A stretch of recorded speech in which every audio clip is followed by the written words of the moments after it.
This is episode 642 of the Rio Grande Foundation's Tipping Point, New Mexico. I'm Paul Gessing, president of the Rio Grande Foundation, New Mexico's free market think tank. You can find out more about the foundation at riograndefoundation.org.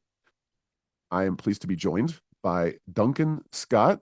He and a handful of people are bringing a showing of a discovered film called We the Living, based on the Ayn Rand uh, piece of historical fiction. And they are showing this film at the Guild Cinema on September 24th at 6:30 p.m. And we're going to talk a little bit about the details and the really interesting story of how this film came to be made and brought to its current state. But welcome to Tipping Point, New Mexico, Duncan. Thank you. Great to be here. Yeah, so we're new to each other in terms of never meeting or talking before, but I was introduced by Robert Begley.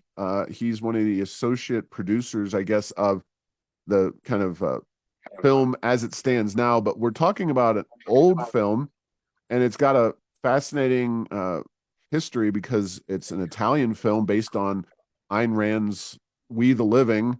Uh, and then you're showing it here in Albuquerque on the 24th in the evening at 6:30. So why don't you introduce yourself and then how you came to be involved in this particular project, and we can get into the history of this particular film and go from there. Sure. So the film that we'll be showing on Tuesday is We the Living, and we've named it the 80th Anniversary Restoration because the film, we finished the restoration in 2022, and 80 years after the film was made and released in Italy. And this is a film that's been through everything you can possibly imagine a film going through. Um, what's out of the gate, it was they decided to produce it in Italy and didn't get authorization from Ayn Rand. In fact, she didn't even know the film was being made, didn't even know about it until after the war. And it was an epic production in Italy. It's really kind of there, gone with the wind. It was the movie everybody had to see, the movie everybody talked about in the streets. Um, and it went on to have quite an impact. It was during World War II. Mussolini was in power, and the conditions portrayed in the movie and the plight of the central characters was so resonated so much with Italians that they just everyone had to see the movie. It became the #1 box office film in Italy of that year, but it was an embarrassment to Mussolini because the people of Italy had been going through a plight and conditions that were similar in the movie, and they felt that the movie was a very sly dig at the Mussolini government, and that led to Mussolini personally ordering the movie to be banned, and it was removed from all the theaters. They ordered the negatives of the film and all the prints of the film to be destroyed. And very interestingly, some of the producers, not wanting this film to be lost forever, and at great risk, um, decided to hide the film in the basement of one of the crew members' home. And they sent in the negative of another film, assuming that the fascist authorities, not being film people, wouldn't examine it that carefully, and wouldn't realize that it wasn't We the Living. And in fact, that's how it turned out. And that's the only reason We the Living survived till today. It was hidden in a basement for the duration of World War II. Um, the producers of the film got in a lot of trouble for making the film at all. And The war ended, I think, within a year after the film was made.